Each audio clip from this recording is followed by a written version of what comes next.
মমতা ব্যানার্জি চিন্তায় থাকেন সবসময়। আরে দেশের চিন্তা মোদিকে করতে দিন না।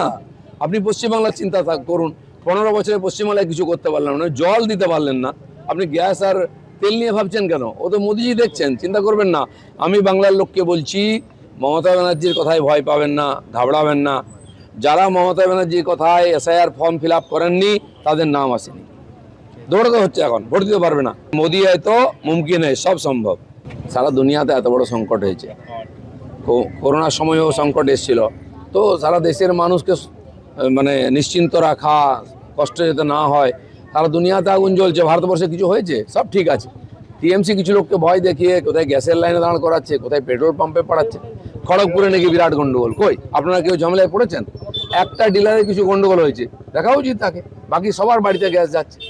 এই ধরনের প্রোপাগান্ডায় পড়বেন না, তাহলে সত্যি সত্যি সমস্যা হবে। এই যে আজকের বৈঠক, সেই বৈঠক নিয়ে মমতা বন্দ্যোপাধ্যায় গতকাল আক্রমণ শানিয়ে বলেছিলেন যে পেট্রোলের দামও বাড়াচ্ছে, আবার অ্যালার্টও করছে।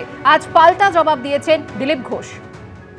পেট্রোলের দাম বাড়িয়েছে, আবার অ্যালার্ট করেছে। ওনাদের অ্যালার্ট করার মানে তো আমি বুঝি, লকডাউন টকডাউন করবে কিনা ভাবছে কিনা জানি না।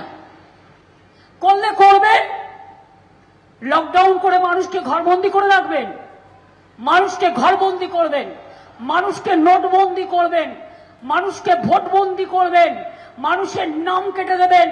জেনে রাখবেন, কোভিডের সময় লকডাউন ছিল, আমরা 21 সালে কোভিডের মধ্যে যদি লড়াই করতে পারি, যে কোনো পরিস্থিতির মোকাবিলা করে লড়াই করবার জন্য আমরা রাজি আছি। পশ্চিম এশিয়ায় যুদ্ধ পরিস্থিতির জেরে আন্তর্জাতিক তেল বাজারে অনিশ্চয়তার দরুন চাপ বাড়ছিল সাধারণ মানুষের ওপর। তারপর কেন্দ্রের এই সিদ্ধান্তের জেরে কতটা প্রভাব পড়বে অবশ্যই জেনে নেব। আমাদের সঙ্গে রয়েছেন আমাদের প্রতিনিধি অরিত্রিক ভট্টাচার্য। সরাসরি চলে যাব অরিত্রিক। হ্যাঁ দেখো, এর প্রভাব কিন্তু যেটা তোমাকে তখন বলছিলাম যে সরাসরি পেট্রোল বা ডিজেলের দাম 10 টাকা কমে যাচ্ছে এমনটা নয়। এই যে আন্তর্জাতিক বাজারে গত কয়েক সপ্তাহ ধরে যে ব্যারেল প্রতি ক্রুড অয়েলের দাম প্রায় 50% বৃদ্ধি পেল, সেক্ষেত্রে অন্যান্য জ্বালানি মাধ্যমের প্রভাব পড়লেও আমাদের দেশে পেট্রোল ডিজেলের দাম কিন্তু বাড়ানো হয়নি, যাতে সাধারণ মানুষের সমস্যা না হয়। কিন্তু এই দামটা আসছিল কোত্থেকে? এটা কিন্তু মূলত যে পেট্রোল বা অয়েল কোম্পানিগুলো রয়েছে, সেই অয়েল কোম্পানি তারা কিছুটা লোকসান বা কম লাভের দিকে ঝাঁটছিলেন। সেই জায়গা থেকে স্বস্তি দিতে এবং তার সঙ্গে দাম না বাড়লেও যাতে না আরও বাড়ে, সেই জায়গাটাকে কিছুটা আটকানোর জন্য যেটা মনে করা হচ্ছে যে এই শুল্কটা কমানো হলো। কতটা কমানো হলো? পেট্রোলের ক্ষেত্রে এক্সাইজ ডিউটি ছিল 13 টাকা, সেটা 10 টাকা কমে 3 টাকা করা হলো। ডিজেলের ক্ষেত্রে এক্সাইজ ডিউটি ছিল 10 টাকা, সেটা একেবারেই নিঃশুল্ক করে দেওয়া হলো।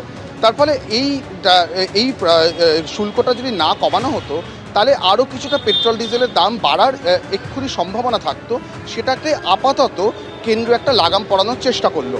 এবং পাশাপাশি যেটা বলে রাখা দরকার যে বিভিন্ন সময় আমরা দেখেছি প্রধানমন্ত্রী থেকে শুরু করে পেট্রোলিয়াম মন্ত্রী বিভিন্ন সময় কিন্তু এই বিষয়গুলো নিয়ে বক্তব্য রাখছেন। এবং আজকে যে রাজ্যে ভোট, সেই রাজ্যের মুখ্যমন্ত্রীরা ছাড়া বাকিরা প্রধানমন্ত্রীর সঙ্গে ভার্চুয়াল বৈঠক করবেন। এবার এটাই দেখার, এর আগে প্রধানমন্ত্রী নিজে বলেছেন যে কঠিন পরিস্থিতির জন্য তৈরি হতে হবে, কিন্তু সেই কঠিন পরিস্থিতি নিয়ে কি আজকে পর্যালোচনা হবে? প্রাথমিকভাবে যেটা বলা হচ্ছে যে রাজ্যগুলো কতটা তৈরি, কেন্দ্র কি ভাবছে, এই ব্যাপার নিয়ে আলোচনা হবে, আদান প্রদান হবে। এবং সেক্ষেত্রে আরও কিছু নির্দেশিকা জারি হয় কিনা।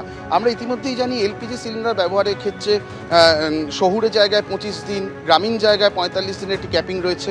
এই ধরনের আরও কিছু সংযমের সিদ্ধান্ত নেওয়া হয় কিনা, অথবা এই যে এক্সাইজ ডিউটি যে কমানো হলো, তাতে কতটা প্রভাব পড়ছে, তাতে কি সামাল দেওয়া সম্ভব হচ্ছে, আমদানির বিষয়টি কি, তেলের যোগান কতটা, এই বিষয়গুলো নিয়ে কিন্তু পর্যালোচনা হতে পারে। এবং সেক্ষেত্রে মনে করা হচ্ছে আরও কিছু সিদ্ধান্ত কেন্দ্রের তরফ থেকে জানানো হতে পারে। তবে আপাতত যে মূল বিষয়টি, সেটা হচ্ছে পেট্রোল ডিজেলের দাম যে নিয়ন্ত্রণে রাখা হচ্ছিল গত কয়েক সপ্তাহ ধরে, তাতে যে অয়েল কোম্পানি এবং বিভিন্ন সেক্টরে পরোক্ষভাবে যে প্রভাবগুলো পড়তে চলছিল, সেটাকে কিছুটা সামাল দেওয়ার জন্য এক্সাইজ ডিউটি পেট্রোল এবং ডিজেলে 10 টাকা করে কমানো হলো।